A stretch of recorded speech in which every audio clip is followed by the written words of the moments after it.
الحمد لله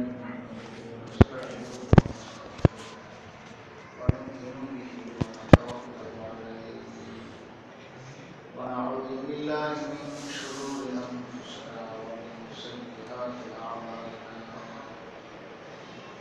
من يهده الله فلا مضل له ومن يضلل فلا هادي له ونشهد أن لا إله إلا الله وحده لا شريك له ونشهد أن سيدنا ومولانا محمدا ورسوله أرسله إلى الناس كافة بشيرا وداعيا إلى الله بإذنه وسراجا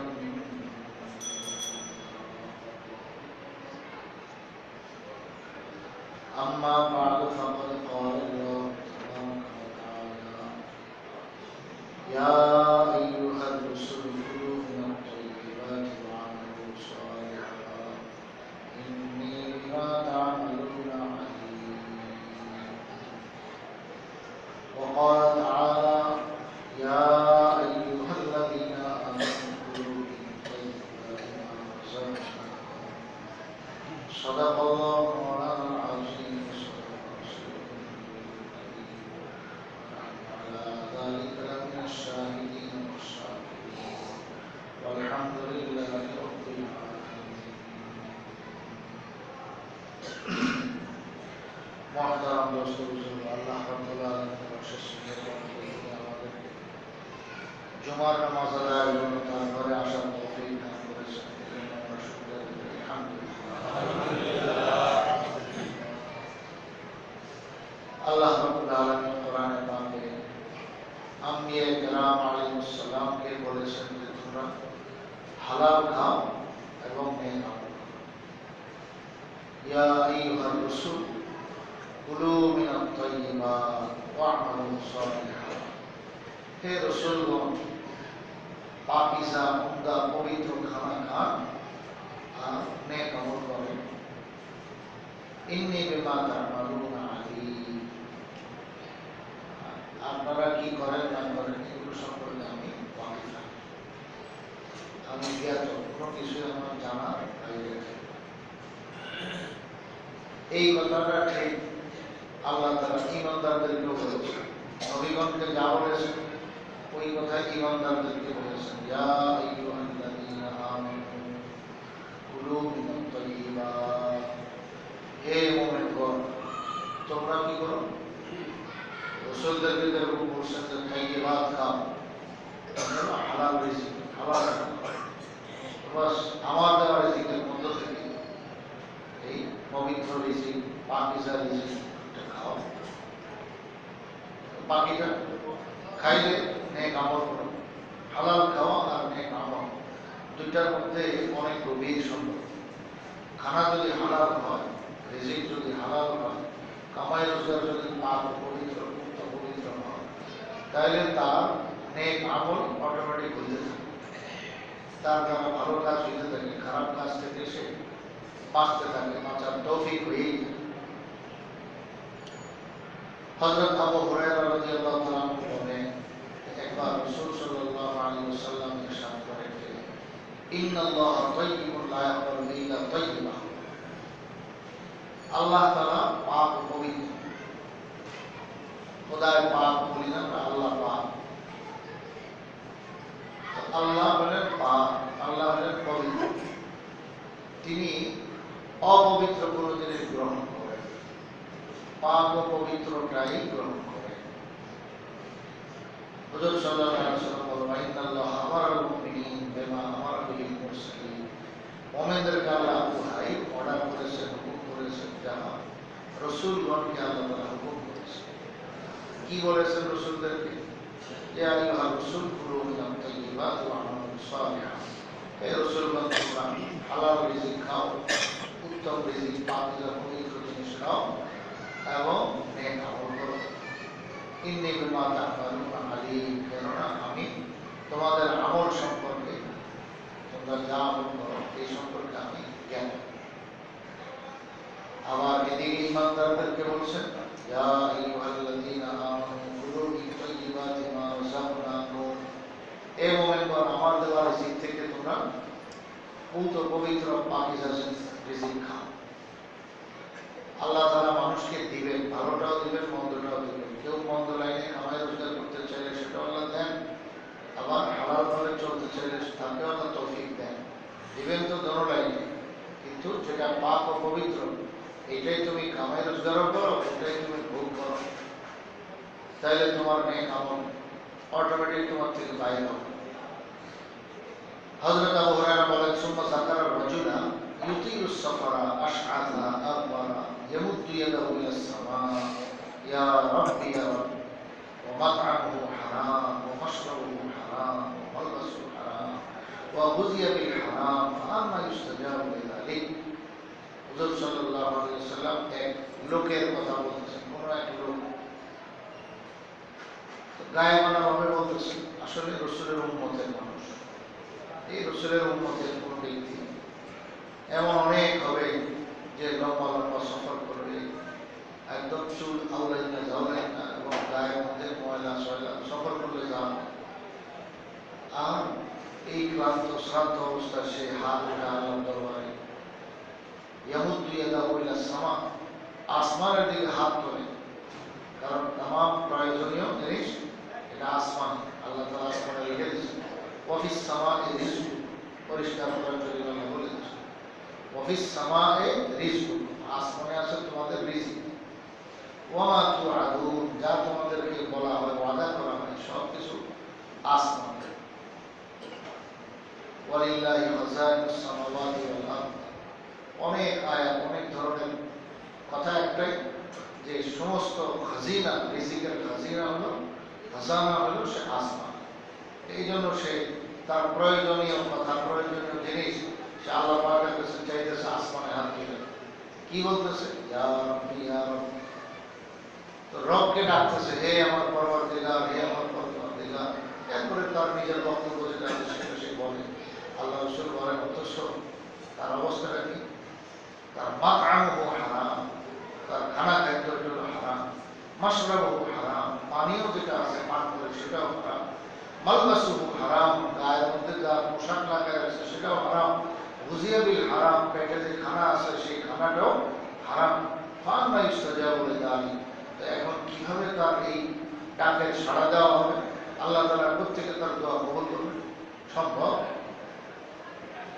হারাম পোশাক, হারাম গেজা, হারাম খাদ্য, পুরা মাথা থেকে পা পর্যন্ত সবটা হারাম দ্বারা লালিত পালিত। তাইলে তুমি যদি আল্লাহ আল্লাহ করো, রব রব করে চিল্লান করো, আল্লাহ তাআলা কোনদিন রব কোনদিন দিকে তাকান না। কাফেরদের মতো, ওয়া মা দুআউল কাফিরিনা ইল্লা ফি দালাল, হাশরের ময়দানে বিচার আচার হওয়ার পর যারা জাহান্নামে যাওয়ার, জাহান্নামে চলে গেল, এখন জাহান্নামে থেকে খালি চিল্লা বলা করতে। তো প্রতি 1000 বছর পর আল্লাহ তাআলা তাদের ডাকের সাড়া দিবেন, ইয়া রব ইয়া আল্লাহ বলে আওয়াজ দিতে থাকবে। তা আল্লাহর পক্ষ থেকে 1000 বছর পার হওয়ার পরে জবাব আসবে যে চুপ থাকো, কোনো কথা নেই, আমার কথা মতো চলো নাই, আমার কথা শুনো নাই, এখন তুমি এখানে আল্লাহ আল্লাহ বলে কোনো লাভ নেই, চুপ থাকো। এই হলো জবাব। তো এরকম আর কি, যে একজন মুসলমান তার যদি ইনকাম হালাল না হয়, এই সর্বনাশ, বিপদ হয়ে গেল। এখন তার এই ইনকাম দ্বারা সে জামা কাপড় বানাবে, জুতা ছাতা লাঠি যাই কিছু ব্যবহার করবে, শরীরে যা বস্ত্র লাগাইছে সব দিয়ে হলো হারাম মাল দ্বারা কিনা, হারাম কামাই দ্বারা, হারাম রোজগারের দ্বারা। এরকম ভাবে পেটের ভিতরে যা আছে এটাও সে হারাম, পুরা শরীরটা তার বাড়তেছে সে হারাম খেয়ে খেয়ে। এইভাবে যদি হয়, আল্লাহ রাসূল সাল্লাল্লাহু আলাইহি ওয়াসাল্লাম বলেন, এখন সফর করে ক্লান্ত শ্রান্ত, একবারে খুবই অসহায় অবস্থা, এই সময় যদি মুসিবতের সময় দোয়া করে, আল্লাহ তার দোয়া কবুল করেন না। আল্লাহ ইস্তাজাবু লিযালিক, কোত্থেকে তার এই দোয়া কবুল হবে? আল্লাহু আকবার।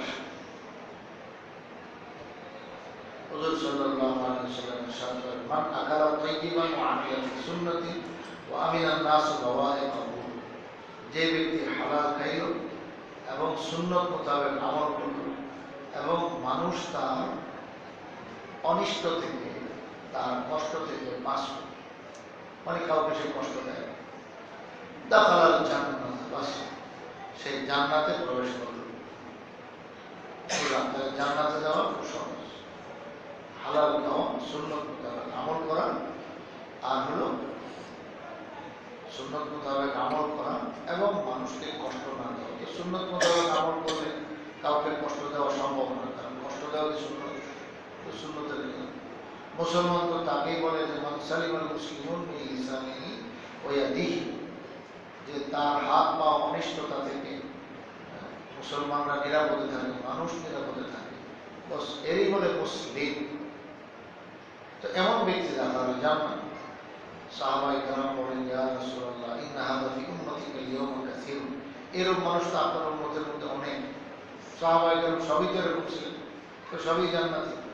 হুজুর সাল্লাল্লাহু আলাইহি ওয়াসাল্লাম, অসুবিধা নেই, তোমরা তো আসোই, ওয়াসায়াকুনু ফি কুরুনিন বাদি, আমার পরবর্তীতে এরকম শতাব্দীকে শতাব্দী আসতেছে, অনেক মানুষ এমন একবারে থাকবে না, তা অনেক মানুষ পাওয়া যাবে যারা হালাল রিজিক ভোগ করবে, হালালটা ভোগ করবে, হারামের ধার ধারে থাকবে, হারাম থেকে বহু বাঁচবে, পরহেজ করবে এবং সুন্নত মোতাবেক তার আমল থাকবে এবং কোনোদিন কারো অনিষ্ট করবে না, কারো ক্ষতি করবে না, কাউকে কষ্ট দেবে না, বাস তাইলে সে জান্নাতি।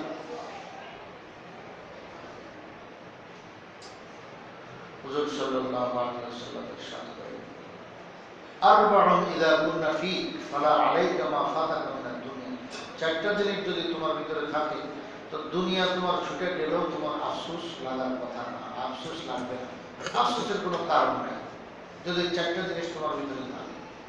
কি কি? হিফযু আমানাতি, এক নম্বর হলো আমানতের হেফাজত, কারণ আমানত এটা তুমি হেফাজত করো। দুই নম্বর সিদক হাদিসে, কথা সত্য বলা। তিন নম্বর হুসনু খলিকাতি, উত্তম চরিত্র থাকা, চরিত্রটা ভালো হওয়া, উত্তম হওয়া। আর শেষটা চার নম্বর ইফাতুন ফি তুহমাতি, খানা দাওয়ার, খানা খাদ্যের ব্যাপারে, খাওয়া দাওয়ার ব্যাপারে, রিজিকের ব্যাপারে বড় পাক দামান থাকা, অর্থাৎ হারাম থেকে বেঁচে থাকা। বাস এই চার জিনিস যদি তোমার হাসিল হয়ে যায়, তাহলে দুনিয়া যদি কিছু নাও পাও, তোমার আফসোসের কোনো কারণ নেই। আরবাউন ইযা কুননা ফীক ফালা আলাইকা মা ফাতাকা মিনাদ দুনিয়া, চার জিনিস যদি তোমার ভিতরে থাকে তো দুনিয়া তোমার থেকে ছুটে গেলে এর কোনো আফসোস থাকবে না, আফসোস লাগার কথা নয়। এক হলো হিফযু আমানাতি, আমানতের হেফাজত করা, খেয়ানত না করা। দুই হলো সিদক হাদিসের, কথা সত্য বলা। তিন নম্বর হলো হুসনু খলিকাতি, উত্তম চরিত্র বা হওয়া, চরিত্র উত্তম হওয়া। চার নম্বর হলো ইফাতুন ফি তুহমাতি, খানা রিজিক হালাল।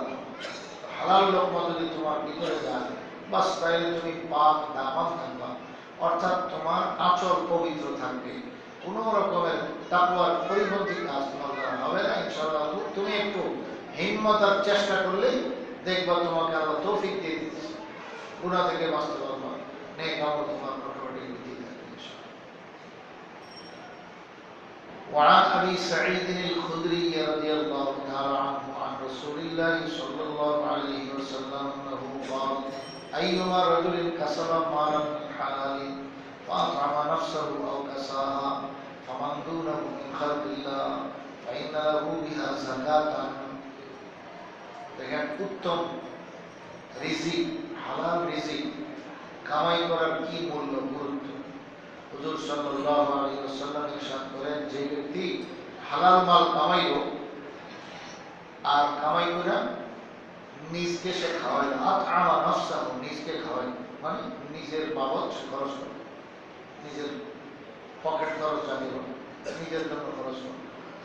আও কাসাহা, তো হয় নিজকে খাওয়াইল বা পিনল, হালাল কামাই করা টাকা দিয়া সে পোশাক আদি কিনলো অথবা কোনো খানা টানা খাইল। হুজুর সাল্লাল্লাহু আলাইহি ওয়াসাল্লাম বলেন, সমান দুনা হয়, এরপরে অন্যদের জন্য খরচ করবে, বিবি বাল বাচ্চা থাকলে, সংসার থাকলে তাদের জন্য খরচ করবে, তাহলে নিজের সব খরচ, এটা এক নম্বর। দুই নম্বর হলো মানদুনা, সেই ব্যক্তির আর পরবর্তীতে যারা মানে হলো স্ত্রী পুত্র সন্তান এদের পিছনে খরচ করবে কি হবে তাহলে এই যে খরচটা এটার জন্য আল্লাহ পাকের কাছে তার জন্য যাকাত রয়েছে। যাকাত মানে পবিত্রতা, যাকাত মানে হলো বরকত হওয়া, যে মাল বাড়া, এই মাল তার বরকত হবে, বাড়তে থাকবে এবং সে এই খরচের দ্বারা পবিত্র হয়ে যাবে। যাকাতের অর্থ পবিত্র আছে। যাকাত কি জন্য বলে? যাকাতের অর্থ পবিত্রতা। ওই সম্পদের শতকরা 2.5% আল্লাহর রাস্তায় দিয়ে দিলে, মানে যাকাত আদায় করলে তার অবশিষ্ট মাল যেটুকু রয়ে গেল 97.5%, এটা একদম পূত পবিত্র হয়ে যায়, পাক হয়ে যায়, হালাল হয়ে যায়। 40 ভাগের 1 ভাগ, এটারই কয় 2.5%। তো 100 ভাগের মাত্র 2.5 ভাগ, বেশি করে এইটুকু দান করলে আর বাকি 97.5 ভাগ এটা পুরা তার জন্য পবিত্র হয়ে গেল। তো যে এরকম মাল কামাই রোজগার করে নিজের জন্য খরচ করলো, পরিবারের জন্য খরচ করলো, তো এইটুক খরচের জন্য আল্লাহ তাআলা তার জন্য বরকতের কারণ বানায় দিয়েছেন, পবিত্রতার কারণ বানায় দিয়েছেন। আল্লাহ হুজুর সাল্লাল্লাহু আলাইহি ওয়াসাল্লাম ইরশাদ করেন, হযরত আব্দুল্লাহ ইবনে আব্বাস রাদিয়াল্লাহু তাআলা আনহু বলেন, রাসূল সাল্লাল্লাহু আলাইহি ওয়াসাল্লাম এই আয়াত তেলাওয়াত করা হলো, ইয়া আইয়ুহান নাস কুলু মিম্মা ফিল আরদি হালালান তাইয়্যিবান, সূরা বাকারার একটি আয়াত, 168 নম্বর আয়াত। এই লোক সকল, তোমরা হালাল রিজিক, জমিনে যা আছে এর মধ্যে হালাল রিজিকটা তুমি খাও, খাও, হালালান তাইয়্যিবান, একবারে পবিত্র, যেরকম পাকিজা রিজিক, পবিত্র রিজিক তুমি ভোগ করো। হযরত সাদ ইবনে আবি ওয়াক্কাস রাদিয়াল্লাহু তাআলা আনহু, যিনি একজন বিশিষ্ট সাহাবী, 10 জন জান্নাতের সুসংবাদ প্রাপ্ত সাহাবীদের মধ্যে থেকে একজন। হযরত সাদ ইবনে আবি ওয়াক্কাস রাদিয়াল্লাহু তাআলা আনহু তিনি দাঁড়ালেন। فقام سعد بن ابي وقاص رضي الله تعالى عنه وقال يا رسول الله ادعو الله يجعلني مستجاب الدعوه। হযরত সাদ ইবনে আবি ওয়াক্কাস দাঁড়ায় বলেন, ইয়া রাসূলুল্লাহ, আমি একটু দোয়া চাই, আল্লাহ যেন আমাকে মুস্তাজাব দাওয়াত বানায়। মানে হলো এমন ব্যক্তি যার দোয়া সবসময় কবুল হয়, মুখে বললে বস কবুল করে না, তা আমাকে মুস্তাজাব দাওয়াত বানায়, দোয়া কবুল হয় এমন ব্যক্তি যেন আমি হয়ে যাই। খুব সুন্দর দোয়া চাই, মুস্তাজাব দাওয়াত, দোয়া কবুল হোক এমন যেন হয় আমার অবস্থা। ইমাম বুখারী রাহমাতুল্লাহ আলাইহি কথা বলে, কিতাবে আসছে তরজমা জীবনীতে, ইমাম বুখারী রাহমাতুল্লাহ আলাইহি একবার ঘরোয়াভাবে ওনার পরিবারের সঙ্গে কথাবার্তা হয়েছিল। তো এক প্রসঙ্গে এসে ইমাম বুখারী রাহমাতুল্লাহ আলাইহি ঘরওয়ালাদেরকে বলতেছেন, মুসলমানের দোয়া কবুল হয় না এটা তো হইতে পারে, একবার নগদ কবুল ভিতর থেকে ভাবি সাহেব ওনার ভাইয়ের স্ত্রী পর্দার আড়াল থেকে জিজ্ঞেস করছে ইমাম বুখারীকে, ইমানদারের দোয়া নগদ কবুল হয়, শুধু কবুল হয় না, নগদ কবুল হয়, তুমি কেমন পাইছো? হাতে হাতে দোয়া করে একবারে লগে লগে পেয়ে গেছো ফল। ইমাম বুখারী রাহমাতুল্লাহ আলাইহি বললেন, আমার তো এরকমই হয়, বরং আমি এরকম দেখা আল্লাহ পাকের কাছে দোয়া কইরা এটা বন্ধ করে দিছি। দেখেন কেমন মুস্তাজাব দাওয়াত, যে যা বলেন তাই হয়ে যায়, পরে আল্লাহর কাছে দোয়া করে বন্ধ করে দিছি। ভিতর থেকে ওনার ভাইয়ের স্ত্রী ভাবি সাহেব আশ্চর্য হয়ে বললেন, এটা আবার কেমন কথা? আরে দোয়া কবুল হইলেই তো ভালো কথা ছিল। না, সমস্যা আছে। কি সমস্যা? ইমাম বুখারী রাহমাতুল্লাহ আলাইহির মতো লোক হইলে তো সবাই বুঝতো, আমরা তো এটা পাইলে বহুত গরিবত মনে করি। ইমাম বুখারী রাহমাতুল্লাহ আলাইহি বলেন, দেখো ইমানদারের দোয়া কবুল হইলে এটা তো নগদ পেয়ে গেল, ঠিক আছে, কিন্তু যদি কবুল নগদ না হয় তো এতে আখিরাতে সব বেশি পাওয়া যায়। বরং যে দোয়া করছে কিন্তু দুনিয়াতে এটা কবুল হয় না, এটার জাযা আল্লাহ তাআলা আরো অনেক বিশাল আকারে দিবেন জান্নাতে।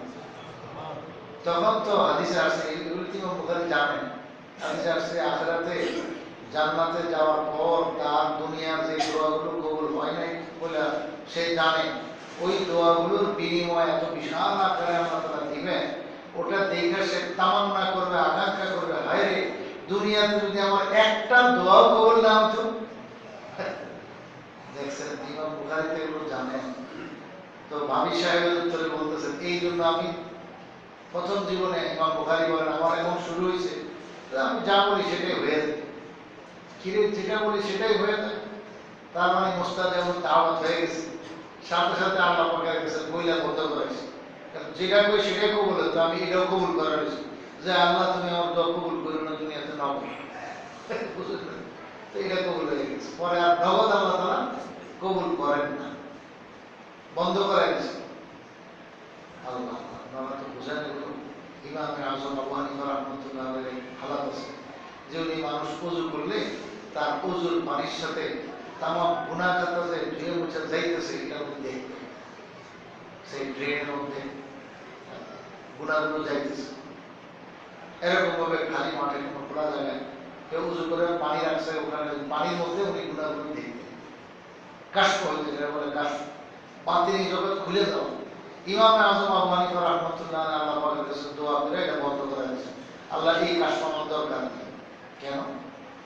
অন্য মানুষ তো গায়ে কি ব্যাপার, আসলে ব্যাপার ইমামে আযম আবু হানিফা বলেন, দেখো এটা হলে আমার সমস্যা আছে, সেজন্য একটা মানুষকে আমি ভালো মনে করি, নেককার মনে করি, মুসলমান, ভালো মুসলমান।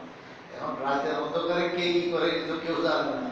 তো এখন রাত্রের অন্ধকারে যে সমস্ত গুনাহ অপরাধ সে করে, এগুলো সকালবেলায় যে ফজরে ওযু করলো, জোহরে ওযু করলো, এই ওপেন এসে ওযু করলে তো তার ওই অন্ধকারের গুনাহগুলো এখানে যে ঝরে যায় যাইতেছে, এটা আমি দেখার দ্বারা তার প্রতি আমার বদগুমানি সৃষ্টি হয়, খারাপ কুধারণা তার প্রতি আমার হওয়া শুরু হয়, জন্ম হয়, যে এই লোকটা তো বুঝছিলাম ভাবছিলাম খুব ভালো, আসলে তার সমস্যা আছে। এই যে একটা ভাব, এই জিনিসটা তো খারাপ। এই জন্য আল্লাহ পাকের কাছে দোয়া করে বন্ধ করে দিয়েছেন যে আল্লাহ মানুষের এই সমস্ত গোপন তথ্য আমাকে জানতে তুমি দিও না, আমার এটা জানার দরকার নেই। এতে আমার মানুষের প্রতি যে সুধারণা ছিল থাকে, সে একজন মুসলমান এর প্রতি একজন মুসলমানের সেই সুধারণাটা নষ্ট হয়ে যায়। আল্লাহ তুমি এটা করো না, বাস পরে দোয়া করে বন্ধ করে দিয়েছে। এগুলো থেকে আমাদের শিক্ষা গ্রহণ করা হয়েছে। আমরা দোয়া কবুল না হলে পেরেশান হই, পেরেশান কিছু যাদের দোয়া কবুল হইতো তারা দোয়া করে বন্ধ করে দিচ্ছে। এই হোক হযরত সাদ ইবনে আবি ওয়াক্কাস রাদিয়াল্লাহু আনহু বলে গেছেন এটাই, ইয়া রাসূলুল্লাহ দোয়া করেন আল্লাহ যেন আমাকে মুস্তাজাবুদ দাওয়াত বানায় দেন, মানে এমন ব্যক্তি যার সকল দোয়াই কবুল হয়ে যায়, মানে নগদ কবুল তো হবে সবটাই, আখিরাতে পাওয়া যাবে, কিন্তু নগদ চাইতেছে যে নগদ যেন কবুল হয়ে যায়। হুজুর সাল্লাল্লাহু আলাইহি ওয়াসাল্লাম বলেন, শুনো হে সাদ, ইয়া সাদ, তোমাকে মুস্তাজাবুদ দাওয়াত বলতে মন চায় না? কিন্তু আমার মধ্যে সবাই মন চায়, কি ভাই আমাদের মনে চায় না? আমাদের মনে চায়। কৌশল শিখাই দিতেছেন আল্লাহ রাসূল, কি বলেন? فقال له النبي صلى الله عليه وسلم يا سعد أطيب مطعمك أطيب مطعمك مطعمك تكن مستجاب الدعوة। হে সাদ, তোমার খানাটাকে হালাল বানাও, রিজিকটাকে হালাল বানাও, বাস তাহলেই তুমি মুস্তাজাবুদ দাওয়া। দেখছেন একবারে সহজ হিসাব। তোমার পেটের মধ্যে যে খানা যাবে এটা যদি হালাল হয়, 100% খাঁটি হয়, হালাল হয়, তোমার কামাই করা হালাল ভাবে বৈধভাবে তোমার এই পয়সা ইনকাম হয়েছে, বাস তাহলে এই পয়সা যদি তুমি ভোগ করো তাহলে তুমি কি হবে? মুস্তাজাবুদ দাওয়া। তো তোমার লেবাস পোশাক, তোমার পেটের খানা রিজিক, একদম তামাম সবকিছু, ঘরের আসবাবপত্র এবং ঘরে সংসারে যাদের উপরে খরচ করতেছো সবকিছু হালাল, তোমার বাড়ি হালাল, তোমার থাকার যে ঘর হালাল, সেই খাট পালং হালাল, তার মধ্যে চাদর বিছানা লেপ তোষক যা কিছু বানাইছো সব হালাল টাকা, সব যদি হালাল হয়ে থাকে বাস তাহলে তোমার রিজিকও হালাল, খানা খাদ্য হালাল, তাহলে তুমি হবে মুস্তাজাব দাওয়া, বাস তোমার যে কোনো দোয়া আল্লাহ তাআলা যে কোনো সময় তুমি বলো কবুল করবে, দোয়া করা মাত্রই কবুল হয়ে যাবে। ওয়াল্লাযী নাফসু মুহাম্মাদিন বিয়াদিহি ইন্নাল আবদা লা ইয়াকযিফু লুকমাতাল হারাম ফি জাওফিহি মা ইয়াতাকাব্বালু মিনহু আমালু 40 ইয়াওমান। নাউযুবিল্লাহ।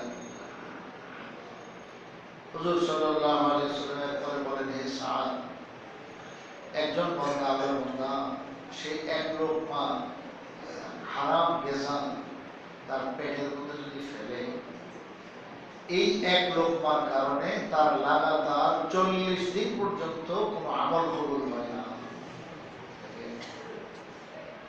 যেগুলো আল্লাহ পাক ফরজ করে রাখছেন, ফরজ ওয়াজিব সুন্নাত, যে সমস্ত নামাজই ধরেন, এই নামাজ সবচেয়ে বড় গুরুত্বপূর্ণ আমল, যেটা আমল করা ওয়াজিব ফরজ, যেটা যেইভাবে আছে সেই ফরজ ওয়াজিব আদায় সে করতে থাকবে 40 দিন যাবত, কিন্তু এক লোকমা হারাম পেটের মধ্যে যাওয়ার কারণে তার আর 40 দিন যাবত কোনো গুনাহ কি বলে নেক আমল কবুলই হবে।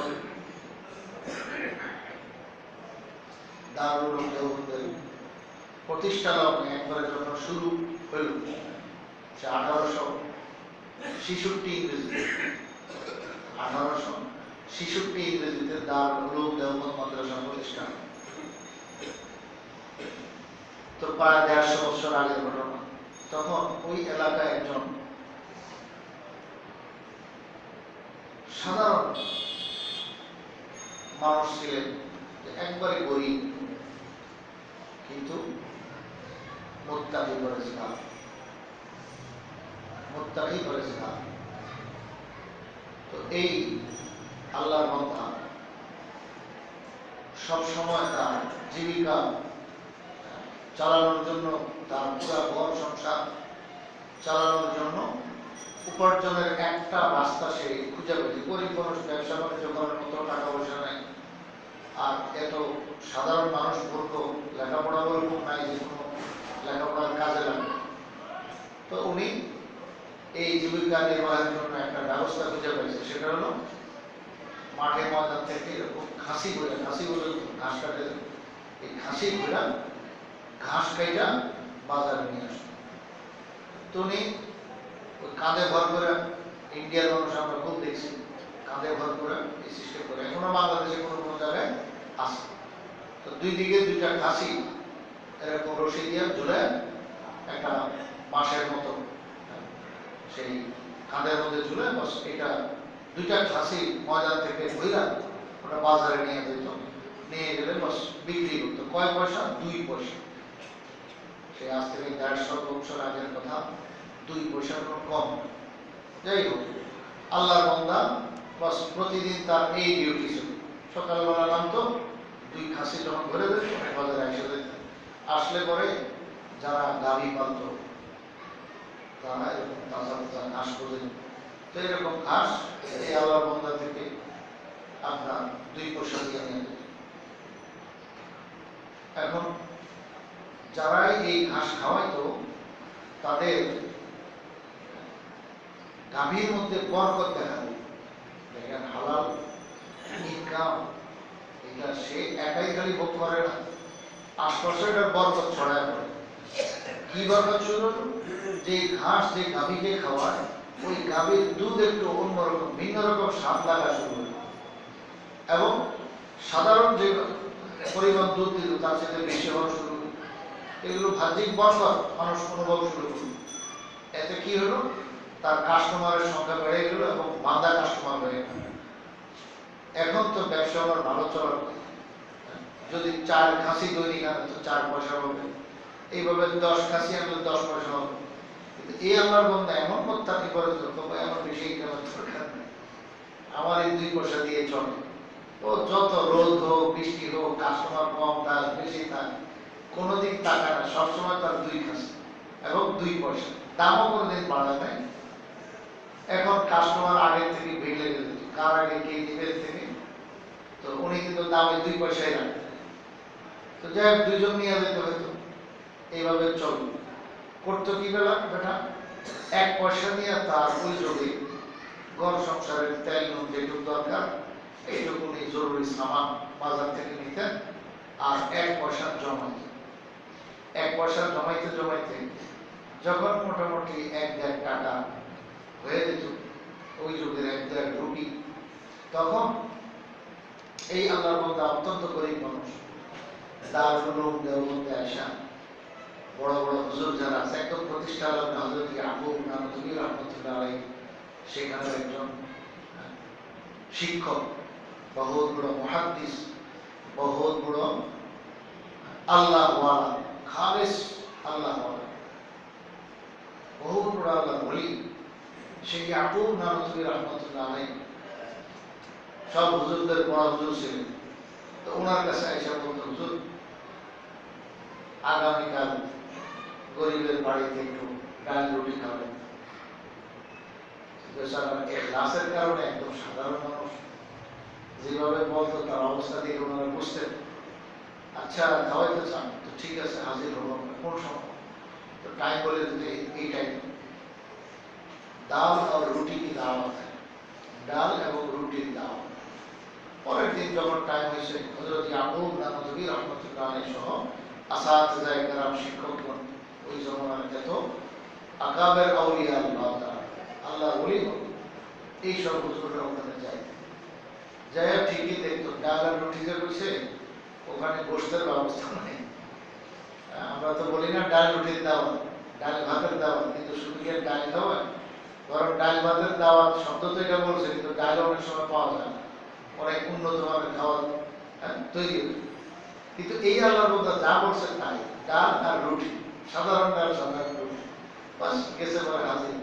হযরত ইয়াকুব নানতুবি রহমাতুল্লাহ আলাইহি বলেন, হাত ধোয়ে বস খানা খাওয়াইলে হয়তো 2টা করে রুটি খাইলাম আর একটু ডাল, বাস এই খানা শেষ, আয় বসে একদম সাদা মাটার মেহমান।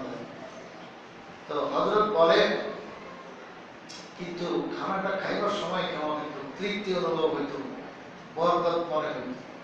আর এই লোকের আমল সম্পর্কে সবাই জানে, বড় মুত্তাকি পরেজগার।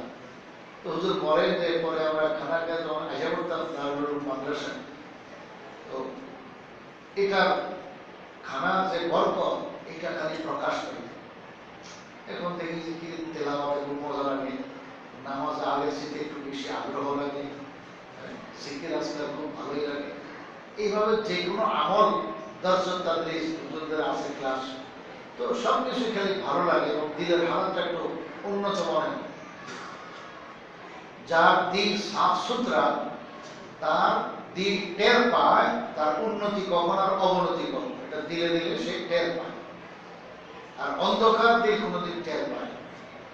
তো উনি এটা ধরতে পারতেন। পরে উনি বলেন যে আমাদের এমন অবস্থা হলো ভিতরে যে এই হালাল গেজা এমন বরকত যে একটানা 40 দিন পর্যন্ত এটার অনুভব আমরা করতাম। তো এরপরের থেকে আমাদের আকাঙ্ক্ষা হতো যে আবার কবে দাওয়াত দিব, এই দাওয়াতের মনে মনে একটা ইন্তজার থাকতো। নেক মানুষ হাদিসে কত সুন্দর কথা শিখেছে। রাসূল সাল্লাল্লাহু আলাইহি ওয়াসাল্লাম বলেন, লা ইয়াকুল তুআমাকা ইল্লা তাকিয়্যুন, এখন তোমার খানা হে মুমিন, হে আমার উম্মত, তোমার যে ভাতের পাতিল, তরকারির পাতিলে তরকারি আছে, ভাতের পাতিলে ভাত আছে, এই ভাত আর তরকারি এটা যেন মুত্তাকি পরেজগার মানুষের পেটেই যায়, যার তার পেটে এটা যাইতে সুযোগ দিও না। বুঝেন কি বুঝি? তো মুত্তাকি পরেজগার ভালো মানুষের পেটে যেন তোমার খানাটা ঢুকে, তোমার পাতিলের খানা তৈরি করছো, এটা যারে তারে খাওয়াই না। লা ইয়াকুল তুআমাকা ইল্লা তাকিয়্যুন, তোমার খানা খাদ্য, তোমার ঘরের সংসারের যে খানা পাকানো হচ্ছে সেটা একমাত্র পরেজগার লোক যেন খায়। পরেজগার না হইলেও খাওয়াইলে তো সওয়াব আছে, কিন্তু পরেজগারকেই খাওয়াইবার চেষ্টা করো, কারণ সেখানে বরকত বেশি, সব দিক দিয়ে বরকত। সে খাইলে তোমার লাভ হবে। তোমার এই খানা খাইয়া তার পেটে গেল, হজম হলো, তার শরীরে শক্তি আসলো, সেই খাদ্যের প্রাণ শক্তি যেটা ভিটামিন, এটা তার দেহে যতক্ষণ থাকবে, যতদিন থাকবে, এতদিন যত নেক আমল করবে, এগুলো সব তো তুমি পাইতে থাকবে। সেই জন্য মুত্তাকি পরেজগার মানুষকে খাওয়াইলে তোমার লাভ বেশি। তো হুজুর সাল্লাল্লাহু আলাইহি ওয়াসাল্লাম এই কথা বলে দিয়েছেন, লা ইয়াকুল তুআমাকা ইল্লা তাকিয়্যুন। হযরত ইয়াকুব নানতুবি রহমাতুল্লাহ আলাইহি বলেন, এই আল্লাহর বান্দার খানা খাইয়ে আমরা 40 দিন যাবত অন্তরে একরকম ফুর্তি অনুভব করতাম, যে তাকওয়ার এক আপনার যে কি বলে অনুভূতি, সেটা আমাদের ভিতরে মানে মনে হয় যেন ভিতরে বাতি আর টর্চ লাইট জ্বলে উঠছে। তো আমাদের এই অনুভূতিটা লাগতো। এরপরে তো তামান্না রাখা করতাম যে হাই আল্লাহর বান্দা আবার কবে একটু আমাদেরকে ডাল রুটি খাওয়াবো। এই সাদামাটা খানার মধ্যে যে কি বরকত! আহা, মুসলমান আসলে বুঝে নাই হালাল গেজা, এই রুটি আর সামান্য একটু ডাল আর কিচ্ছু না। এই হালাল গেজার ভিতরে আল্লাহ তাআলা যে বরকত রাখছেন, সে হারাম ইনকাম করে সে আপনার যে বিশাল বড় বড় কিছু আয়োজন করা, লাখ কোটি টাকা এরকম ভোগ করা, পশ্চিম কেন তার মধ্যে সে আরাম পাওয়া যাবে না। দিন অন্ধকার হয়ে যাবে, আখিরাতের কোনো কাজ হবে না। দুনিয়াও বরবাদ, আখিরাত তো গেলই। হুজুর সাল্লাল্লাহু আলাইহি ওয়াসাল্লাম এই ব্যাপারে কত সাবধান করেছে। তোমার খানা যদি হালাল না হয় তাহলে তোমার বড় বিপদ। কোরআন শরীফে আল্লাহ তাআলা বলেছেন যে ইয়ামহাকুল্লাহুর রিবা ওয়া ইউরবিস সাদাকাত। আল্লাহ তাআলা হারামকে একদম মিটায় দেন। হারাম মাল কোনোদিন বরকত হবে না হারাম মালের দ্বারা। বাহ্যিক দেখা যাবে টাকা অঙ্ক অনেক, কিন্তু এই অঙ্ক বিশাল অঙ্ক, বিশাল অ্যামাউন্ট, এটাতে কিছুই আসে না। আল্লাহ তাআলা এক মুহূর্তের মধ্যে সব একদম বিলীন করে দেবেন। ইয়ামহাকু মানে এমন মিটানোর যে কোনো চিহ্ন বাকি থাকে না। ভাই একটা ঘর এখানে ছিল, তুফানে যদি নিয়েও যায় তবু চিহ্ন বাকি থাকে।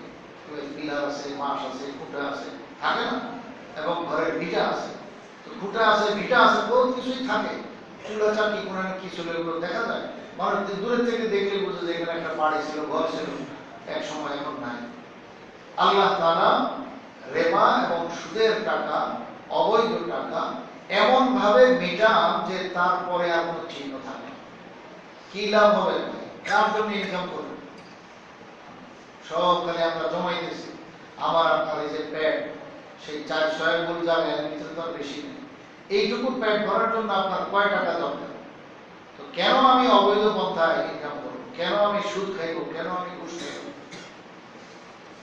আহা, এই সমস্ত অবৈধ টাকার দ্বারা আমার আপনার জীবন একদম পুরা নষ্ট আর বরবাদ হয়ে যাবে।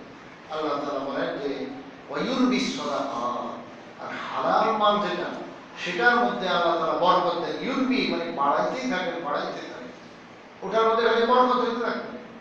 বাহ্যিকভাবে অঙ্ক অনেক বড়, টাকা গুনতে কিন্তু কম, টাকা গণার মধ্যে খুব সংখ্যা বেশি না, কিন্তু এটার মধ্যে আল্লাহ তাআলা খুব আরাম রাখছেন, আয়েশ রাখছেন, শান্তি রাখছেন, দিলের চাইন ও সুকুন রাখছেন, এবং নেক আমল তার দ্বারা হতে থাকবে।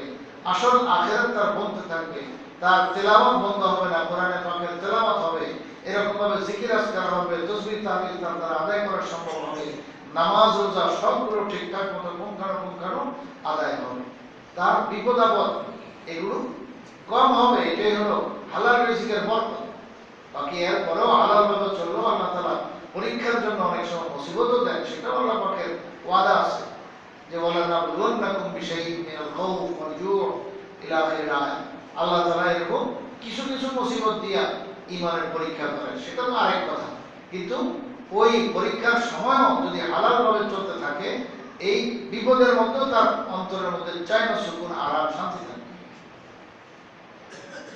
হুজুর সাল্লাল্লাহু আলাইহি ওয়াসাল্লাম বলেন, হে সাদ, তুমি মুস্তাজাবুদ দাওয়াত বলতে চাও, এমন মধ্যে চাও যে তোমার সব দোয়া কবুল হয়ে যাবে, শুনো কোনো সমস্যা নেই, এটা একদম সহজ।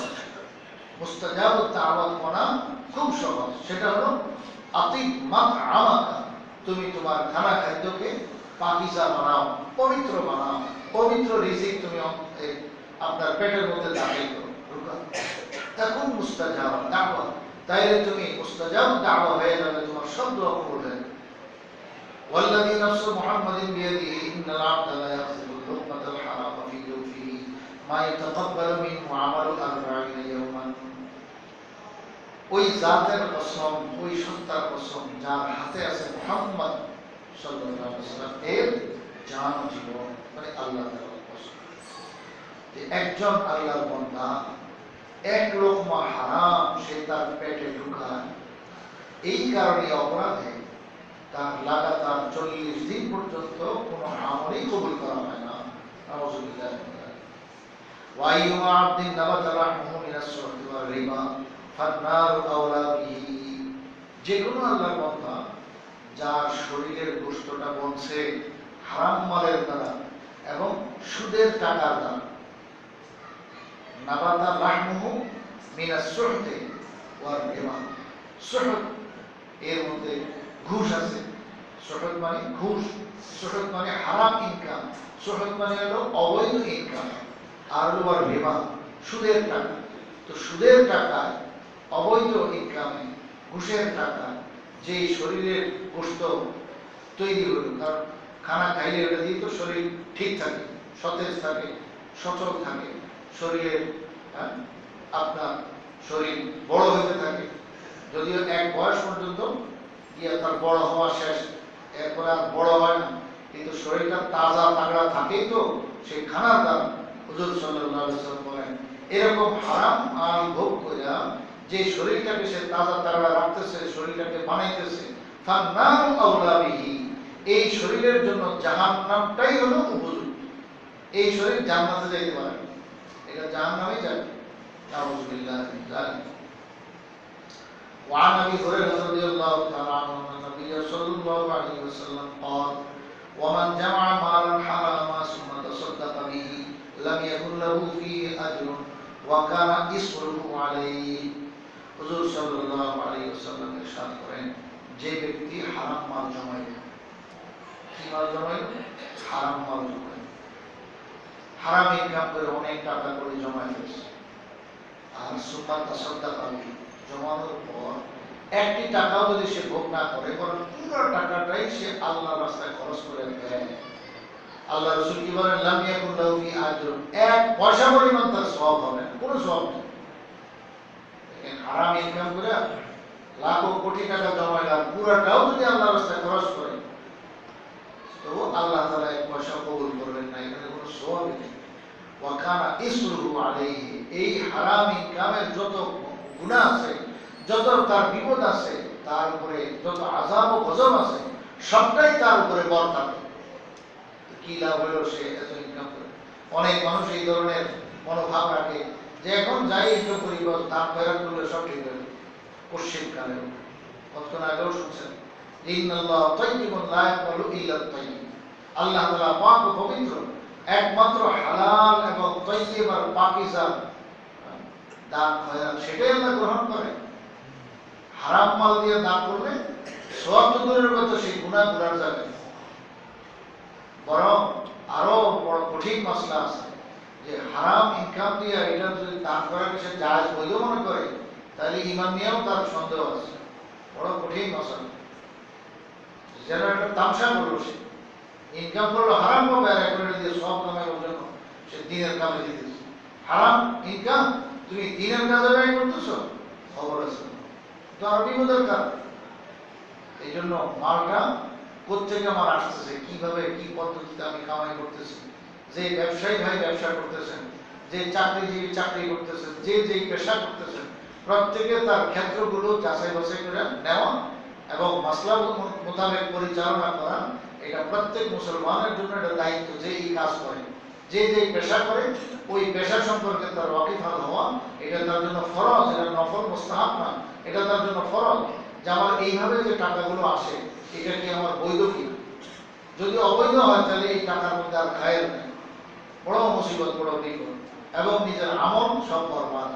আল্লাহ তাআলা আমাদের সকলকে বুঝার আমল করার তৌফিক দান করুন। আমিন।